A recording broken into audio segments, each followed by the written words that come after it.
भक्ति जवान थी, इसलिए लाखों करोड़ों की तादाद में लोग वहां पर चले गए। पर ज्ञान वैराग्य बूढ़े थे, इसलिए गंगा यमुना सरस्वती नहीं वह माला वेचवा वाली नजर आई। और वो IIT बाबा इनको दिखाई दिया। कुंभ मेला प्रयाग में नहीं था, ये कुंभ मेला था। जाते गंगा यमुना सरस्वती के संगम के जल से इस कुंभ को बाहर से मान लेते और दिव्य संतों के वचनों से इस कुंभ को भीतर से मान लेते, तो मैं कहता मेला गया और मंज के वापस आ गया। पर अगर कह दिया कि महाराज वहां तो क्या व्यवस्था थी और महाराज वहां तो थाली में भोजन करने को मिला, तो थाली में पहले कभी भोजन नहीं किया। महाराज रोटी खाने को मिली तो रोटी कभी नहीं खाई पहले आपने ही। अगर इस तरह रोटी की बात, थाली की बात अगर आप कर रहे हैं तो मैं कहूंगा कुंभ मेला का मेलाज गया ने, मेला का मेलाज वापस आ गया। मंच के नहीं आया कुंभ, ये मेला का मेलाज है। वो समझना पड़ेगा। वास्तव में भक्ति ज्ञान वैराग्य इनको पुष्ट करना है। संतों के वचनों से ज्ञान वैराग्य ये पुष्टि को प्राप्त होंगे और भक्ति भगवान का स्मरण करने से पुष्ट हो जाएगी। भक्ति ज्ञान वैराग्य पुष्ट होते हैं, नारद जी के हृदय में विराजमान होते हैं। तब देवऋषि नारद चारी कुमारों से पूछते इस कथा से कौन कौन लोग पवित्र होते हैं।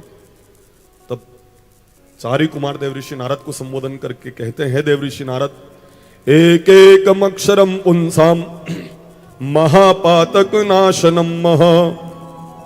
एक अक्षर भी अगर कान में पड़ जाए भागवत जी का तो महापातक तक क्षमन हो जाते हैं। बड़े बड़े पाप तत्काल क्षीण हो जाते हैं। अगर कान में कथा श्रवण करने को व्यक्ति को प्राप्त हो जावे तो कई जन्म जन्मांतरों के सारे पाप तत्क्षण समाप्त हो जाते हैं। पर कान में जाकर हृदय तक शब्द पहुंचने चाहिए। बस मूल तत्व की बात यह है, सुनने से नहीं, सुनकर इसको उतारने से होगा। इसको व्यवहार में लेना पड़ेगा, खाली सुनना नहीं है, सुनकर इसको व्यवहार में उतारना पड़ेगा। पर देखो आज तो स्थिति ऐसी हो गई है, धीरे धीरे धीरे धीरे धीरे धीरे संशोधन की तरफ हम लोग बढ़ रहे हैं। अभी हनुमान चालीसा में संशोधन करने के लिए लोग तैयार हो गए।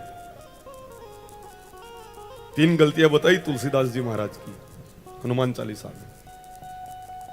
मैं आह्वान करता हूं इस सभा से कोई चारे मत लगना और जो गोस्वामी तुलसीदास जी महाराज ने लिखा है उसी के अनुसार हनुमान चालीसा का पाठ करना।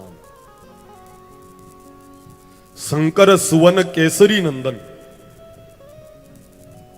क्या कह रहे हैं कि उसकी जगह क्या लिखना है? शंकर स्वयं केसरी नंदन। और कुछ लोगों ने तो इस चौपाई के ऊपर कागज चिपका दिया है और उसके ऊपर लिख दिया कि शंकर स्वयं केसरी नंदन। और ऐसे 3 गलतियां बताई तुलसीदास जी महाराज की। आज हनुमान चालीसा के ऊपर प्रश्न उठाए, कल से रामायण के ऊपर, गीता जी के ऊपर भी कोई ना कोई प्रश्न उठा देगा।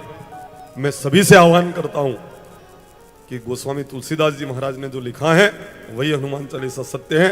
कोई कुछ भी कह दे, उनकी विद्वता को हम प्रणाम करेंगे, परंतु जो गोस्वामी तुलसीदास जी महाराज ने लिखा उस हनुमान चालीसा में कोई संशोधन की गुंजाइश नहीं है। हां, शंकर सुवन अगर हनुमान जी नहीं होते तो शंकर स्वयं हम मान लेते।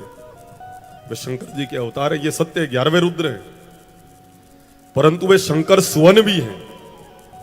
आप कहोगे महाराज है शंकर सुवन? बिल्कुल प्रमाणित करके मैं बता सकता हूं, हनुमान जी शंकर सुवन भी है। कैसे हैं? अगर आप सुनना चाहे तो बताऊं, नहीं तो फिर अपन फिर कथा में आगे बढ़ते हैं। सुनना है शंकर सुवन। जब एक दिन भगवान भोलेनाथ भगवान नारायण से कहते हैं, भगवान आपका मोहिनी अवतार में देखना चाहता हूं। अरे क्या क्या देखना? कि नहीं, मेरी इच्छा है कहीं आपका चित्त ऐसा ना हो जाए कि उसमें उथल पुथल हो जाए। नहीं नहीं, मैंने कामदेव को भस्म कर दिया है। तो भगवान नारायण कहते ठीक है, अवसर आने पर मैं आपको मोहिनी रूप का दर्शन कराऊंगा। और जब मोहिनी रूप दिखाया एक दिन, भगवान भोलेनाथ कहीं पधार रहे हैं, अचानक एक वन में बहुत ही सुंदर नव यौवन संपन्ना एक कुमारी का उन्हें दर्शन होता है। गेंद उछाल रही है, उनके दर्शन करके भोलेनाथ जी अपने आप को भूल जाते हैं, गोरा साथ में उनको भी भूल जाते हैं। दौड़ रहे हैं। जहां पर उनका तेज धरती के ऊपर गिरता है, भागवत जी में लिखा है सोने और चांदी की खदानें हुई है, उनका तेज धरती के ऊपर गिरता है। वह तेज सप्तऋषि एक दोने में लेकर, द्रोण पात्र में लेकर अंजना के कान के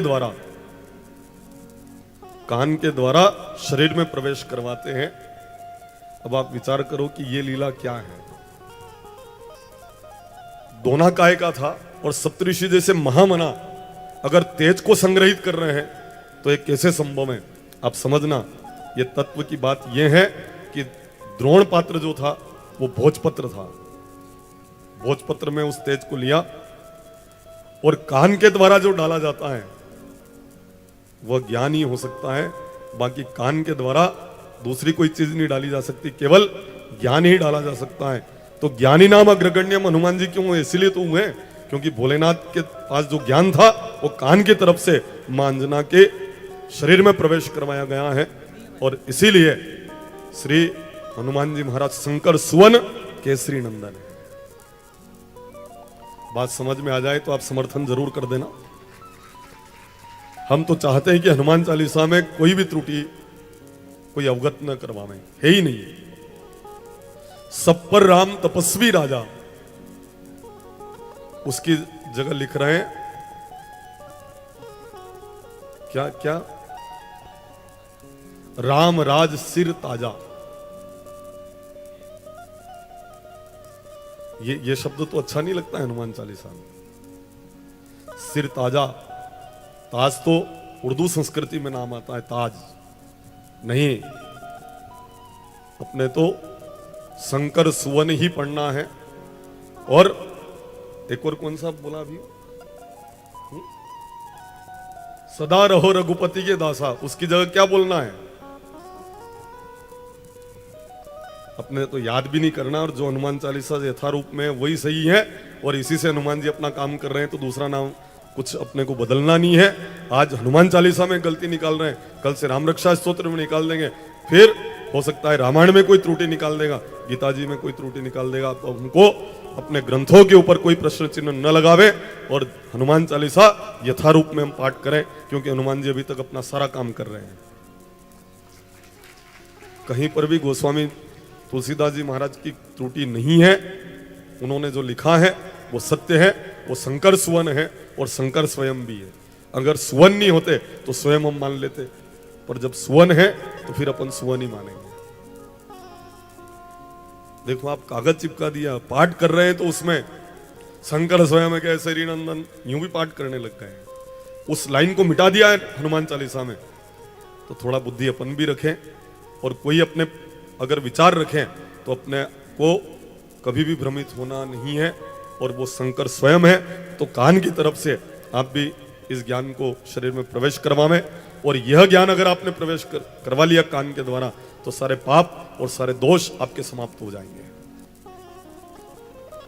यहां वर्णन है, एक एकम अक्षरम पुंसाम महापातक नाशनम महा। अगर महापातक जैसा भी कोई महापाप है तो भागवत जी सुनने से तत्क्षण वो समाप्त हो जाता है। अगर मन से सुने तो भी पाप समाप्त होते हैं, कोई ऊपरले मन से कथा सुने तो भी उसके पाप समाप्त हो जाते हैं। अब कैसी कथा है देखो आप, मन से सुनो तो भी फल मिले और मन से नहीं सुनो तो भी फल मिले, खाली जाकर बैठ जाओ तो भी आपको फल मिलेगा। भागवत जी भक्ति, मुक्ति, शक्ति तीनों प्रदान करती है। और तीन ही अगर आप नहीं ले पाओ तो भक्ति, शक्ति, मुक्ति नहीं तो नुक्ति तो मलेगा आपने। भैया फायदा तो है, नुकसान नहीं है वो। अगर भक्ति भी नहीं मिली, नहीं समझ पाए, शक्ति नहीं मिली भगवान के नाम की, मुक्ति भी की तरफ भी आप नहीं बढ़े, तो नुक्ति तो जरूर मिलेगा इससे। यहां कम से कम यह चीज तो आपको मिलेगी।